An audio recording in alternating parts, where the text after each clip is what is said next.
welcome back to my channel. If you're new here, hi, thank you so much for tuning in. My name is Doreen. I really hope you like it here, and I hope you subscribe. If you're a returning subscriber, thank you so much for coming back to this channel. I hope you guys are doing great. In today's video, I'm just going to be having a chat about something that has been on my mind for quite a while, and I just feel like so many people will be able to relate to this.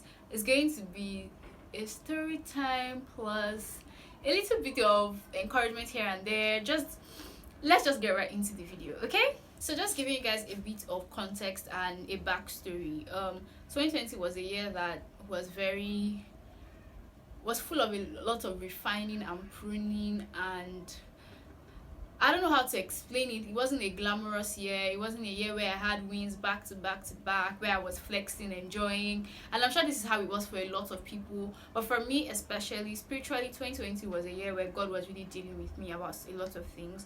It was the year where I decided to actually take my faith very, very seriously and just face it once and for all and stop being like one leg in, one leg out and stuff. So 2020 wasn't an easy year, okay? There was a lot going on mentally. I mean, everybody was actually struggling. Do you understand? So 2020 was a good year. At the end of the day, God is always good, so good things still happen to me, don't get me wrong. I started this channel last year. I started creating content about faith and everything last year, so it wasn't as if I wasn't doing anything and stuff like that. A lot of people at the end towards the end of last year, a lot of people were just like, you know what, let's not stress too much, let's not hope too much. We hope so much for 2020, and we had a whole pandemic. Let's not do that. Let's just run with vibes into 2021. But I was one of those people that, apart from the fact that I'm a woman of faith and I know that God works out everything for my good, I was very hopeful about 2021. I didn't say, oh, I'm not going to dream, I'm not going to have goals and stuff just because I felt like 2021 wasn't it. So I still went ahead, wrote my goals down, wrote my dreams. And I remember I had so many dreams were coming to me, so many goals, so many things I wanted to achieve, which I believe God was placing in my heart. Because one way that God talks to us is through our desire. So I just felt like God was placing so much in my heart for me to do this year and for me to execute this year. And then I remember February, March were very good months for me. My year started good, I'm not going to lie. As regards like my social media career, like content creation and stuff, a couple of brands reached out to me. I've got my ring light for YouTube this year, February or March. So the year kicked off really good, and I was very hopeful, like, okay, we're actually getting somewhere with this. Like, if the year is starting like this, then I'm not wrong. This year is about to be a year that's full of like amazing things for me and stuff like that. And then in April, it just took a dip. Like, I started struggling so much with like life and just like a lot of things that were happening to me personally and just family wise, and I was struggling a lot mentally. I already did a whole video explaining this when I was explaining why I went off initially. If you've not seen that video, you should go see it. Or not really, because but yeah, so I already explained like why I was away and everything. And I was like, okay, 1 month later I started to feel better. And mind you, this was the period where school was starting again. So I'm like, okay, why is school starting at this time where I'm like, I'm not mentally stable, like I'm just higgy haga, like why will school be starting at this point? But when school starts, you have no choice, you have to fall in line. Okay, so school started, and to be very honest, I was very anxious about starting school again. But it turned out to be one of the best things that happened to me mentally, which is very surprising, because normally when you go to school, that's when your mental health goes like this. But for me, I started to feel better mentally, emotionally. Like, I became stable, like I became fine. I was actually okay. I had so much more peace, so much more joy. I don't understand it, but school actually helped me a lot. Being around people actually helped a lot. And I remember I came back on social media. I started the whole vlogging thing. On Instagram, I was not really there, but I just felt like, okay, this year is seeming quite promising. And then my phone had issues.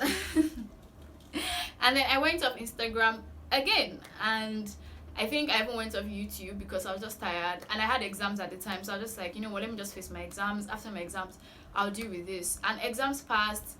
These issues were not going away. I started to just hope and pray for like an elevation in my equipment and stuff like that. I had been praying about these things for a very long time, and I just got to a point where I was just tired, because I'm just like, God, what is actually going on with this year? But at the same time, I'm like, okay, let me just focus on school. School is where I'm at. This is my first hustle. Let me focus on school. Let me do it well. Let me pass my exams. Let me learn what I want to learn. So, like, at the time that all these things were happening, I just started to feel like when June was coming along and we're getting to the first half of the year, I started to revisit some of the goals and the dreams I had made, and I'm like, yo. This 2021 is not looking like what I planned at all. I mean, it started off seeming like it was going to be exactly how I imagined it would be, exactly how I dreamt it would be. But now it's like I just went psh, and I really, really, really feel like so many of us right now are just feeling like 2021 is not the year that I planned. This is not the year I imagined it would be. Life is not going as planned right now. Like all the dreams, all the goals, everything, nothing has come true. Like what's going on with this year? And if you're in those shoes, I just want to let you know that I understand you. I can relate 100%. And there's one person in the Bible that really, really encourages me when it comes to stuff like this. His name is Joseph. I've told you guys before that Joseph is one of my favorite Bible characters, and that's just because of how much I can relate to his story. Not in a way that, oh, my brothers hate me or anything, but just the fact that Joseph's journey was really, really encouraging. So in today's video, in summary, I'm just going to be trying to use the story of Joseph to just like encourage us. This is something that has encouraged me and has helped me a lot mentally, and not to feel like a failure or to feel like God is not here with me or God has failed me or I failed at life and stuff like that. So you know the Bible stories very well. You know that Joseph was, you know, the son of Jacob. He had older brothers. He had 10 older brothers, and they hated him because his father loved him. His father showed a lot of preference towards him. You know, it was that favorite child. They were always doing everything for excusing from work. Just imagine that scenario. And then at age 17, Joseph had a dream. Okay, Joseph had dreams actually. He had dreams that he was somehow going to be a ruler, and his brothers and his parents were going to bow to him. He was somehow going to be top. He was somehow going to be a head. Okay, he was somehow going to be someone that people would have to bow to. Okay, basically a ruler or some sort of king or something. And Joseph was 17 at the time. He was pretty young, and he told his brothers and he told his parents, and they're just like, you think we're going to bow to you? Who do you think you are? He made his brothers even angrier, and in fact they hated him even more. And you know, I'm sure when Joseph had those dreams, he felt very happy, like, oh my God, God is showing, because this was God showing Joseph where he was going to be in life. And I'm sure Joseph felt happy, like, oh my God, I'm going to be a king. What's good? Like, if God shows you that kind of glimpse of what your future looks like, you get very excited, you know, you're just eager, you can't wait to step into it and everything. And literally from that point, Joseph's life just took a dip. Okay, Joseph's life took a dip. I don't want to read the whole story. You can always go and catch it up in Genesis 37, from 37 to the end, I believe. After that, Joseph's brothers got very angry and very jealous that they sold him into slavery. Okay, in fact they wanted to kill him at first, but then one of them is like, no, don't kill him, let's sell him into slavery. And I'm just like, what? Like, after having this kind of big dream and feeling like your life is about to get big and you're about to have this amazing life, and next thing you're getting sold into slavery. Like, make it make sense. So guys, I have my Bible here now. I just want to read some things to you guys while I'm explaining this story. And I'm really sorry, like, if this video is all over the place, but I really hope you're following me. So I'm going to read Genesis 39. At this point, Joseph had already been sold into slavery, and it says, when Joseph was taken to Egypt by the Ishmaelite traders, he was purchased by Potiphar, an Egyptian officer. Potiphar was captain of the guard for Pharaoh, the king of Egypt. The Lord was with Joseph, so he succeeded in everything he did as he served in the home of his Egyptian master. So Joseph now is in Potiphar's house, and the Bible is saying that the Lord was with Joseph. Did Joseph know this? Because I've heard, I think it was Mike Todd that said that just because we are reading that the Lord was with Joseph doesn't mean that that's exactly how Joseph felt. Just imagine you were a star kid, your father's favorite, you have never suffered in your life. God has given you a glimpse of what your future looks like and how big you're going to be. And next thing, your brothers are selling you into slavery. That's life taking a dip. Like, that's not looking like your dream. And it's saying the Lord was with Joseph. Just put yourself in Joseph's shoes, because we're reading this story because we know the end already. But put yourself in Joseph's shoes. Did you really feel like he felt like God was with him at that point? I'm pretty sure it was just like, God, what? Like, how can you show me this? My life looks nothing like the dreams that I have. My life looks nothing like what you have shown me that I'm going to be. And I feel like so many of us can relate to this. Your life right now is not looking like what God has shown you. It's not looking like the dreams that you have. It's not looking like, in fact, if someone should tell you that you're going to be this one day, you're like, beg, my life right now is not even looking that way at all. And I just want to let you know that this happens and it's not an indication that God is not with you.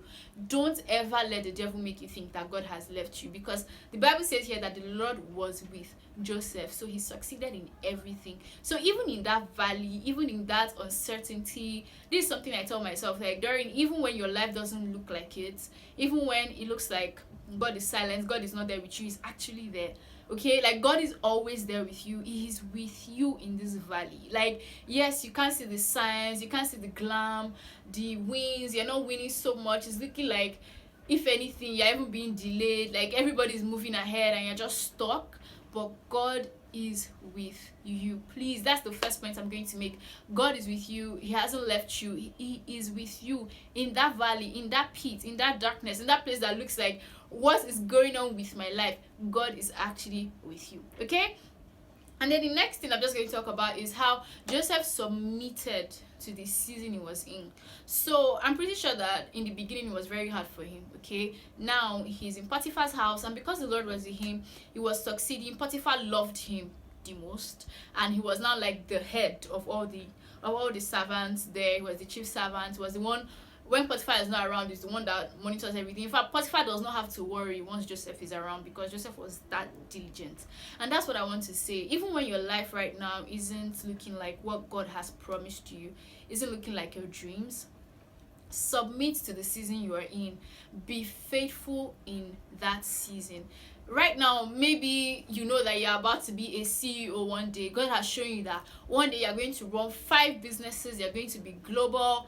But right now, you're just selling stuff and in your school and nobody's even buying like that. Submit to that season. Serve that season well. Be faithful to that season. If it's the little, be faithful in the little. Basically, I always tell myself, during with your 1,000 subscribers, serve them well. If you're on Instagram, you're feeling like, one day I want to get 1 million followers, I want to be able to have this kind of influence, and this is what I want to do with it, and you feel like that's what God is leading you to, that's what God is showing you, but right now you have 1,000 followers and it's just looking like this is not in alignment. See, serve that season of little, that season that seems like it's so dry, it's not looking glamorous, it's not amazing. Serve that season well. Be faithful in the little. Submit the season. Ask God, like, if you're confused, ask God, what are you trying to teach me this season? What are you trying to show me? Like, what do you want me to learn right now? What do you want me to do right now? And so let's move on with Joseph's story. So now Joseph is in Potiphar's house, is fine. Next thing, Potiphar's wife starts to tempt him. Come and sleep with me, and Joseph is like, I'll be this babe, like, leave me alone, I can't do this, I can't sin against God and stuff like that. And we all know the story, or if you don't, like I said, you can go and read it. It's a very interesting story. It's one of my favorite stories. And then Joseph, one day she tried to force herself on Joseph, and Joseph ran away. She tore part of his clothes, and he ran as fast as he could. And Potiphar came back and she started lying that Joseph tried to rape her, and this one, that one. And of course the man was angry, and of course I'm sure he'd be like, Joseph that I trusted so much, how can Joseph do this?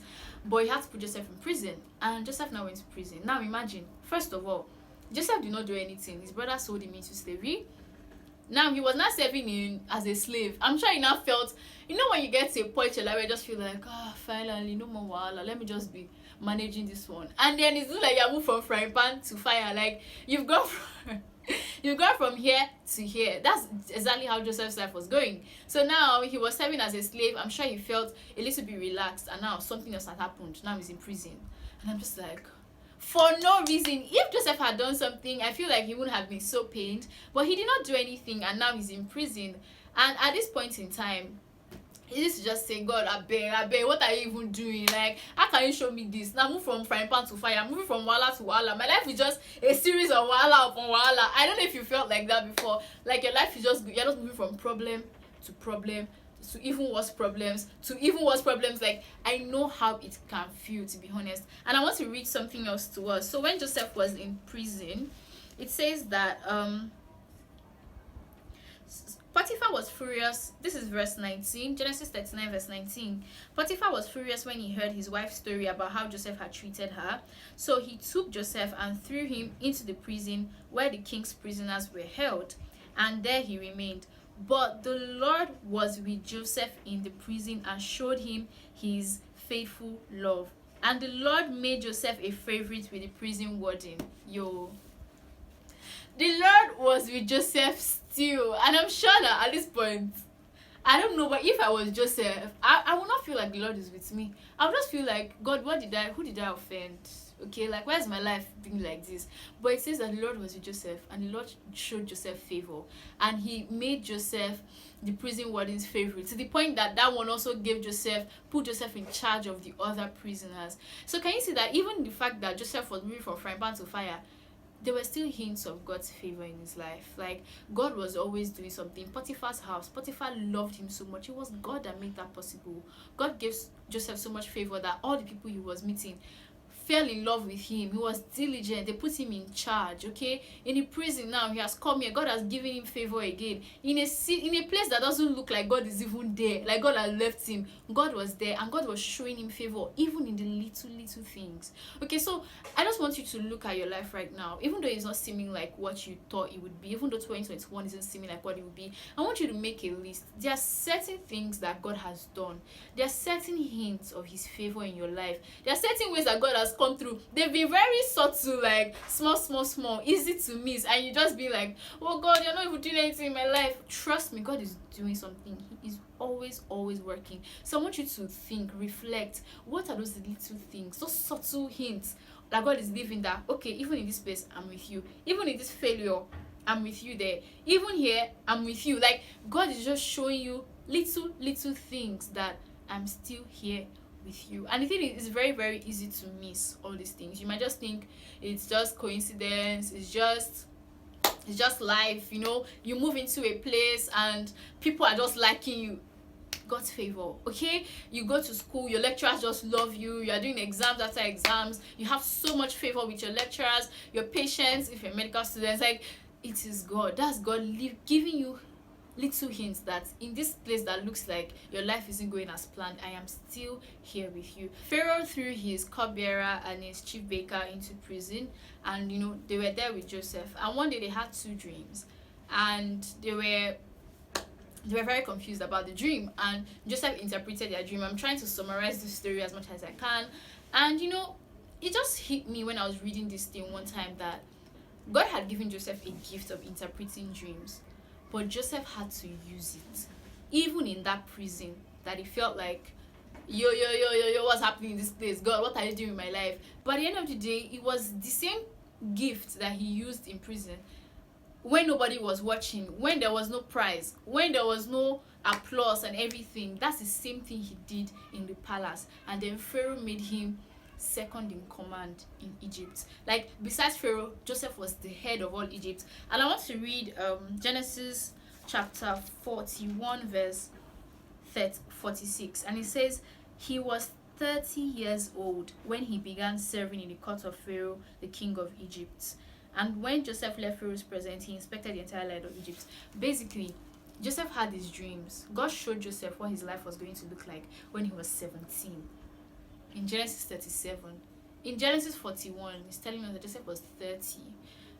The period of Potiphar's house, prison, a whole 13 years had passed. God had built Joseph's character. It seems like a very long time, to be honest. God had built Joseph's character. God had molded him. Now he was such a man of wisdom, full of understanding, to the point that even when his brothers came, he was not offended that, oh, it was you people. He did not try to take revenge. Hey guys, I really hope this story encouraged you as much as it always encourages me. don't give up on that dream, don't give up on that goal. It will still come to fruition when God says it is time. The thing about God is he gives you these dreams, but he's the one that holds times and seasons in his hands. It works according to his timetable. Yes, he might show you that you're going to be a CEO of a global multi-million company, but he won't tell you when. Okay, that's the way God works. Okay, he gave Joseph a dream at 17. He did not tell him that you have to be sold to slavery, go to prison for something he did not do, and go through all that turmoil for him to get there. He just gives you, one part. He gives you a glimpse, and then you have to go through a series. Your life may not look like what God has promised you, okay? But I want to just encourage you that 2024 might not look like the year, but it is still possible to win this year. At the end of the year, you are going to win. You're going to look back on this year and be like, I see it now, I get it now. And this is me talking to myself as much as I'm talking to you guys. So I just want to encourage you guys. I feel like this video has gone on for too long. I hope it was kind of helpful. Yeah, this story really always encourages me. I just thought that it would be helpful to somebody out there. Thank you guys so much for watching. Let me know what your thoughts are in the comment section. And yeah, subscribe if you're not yet subscribed, and I'll see you in my next video. Bye.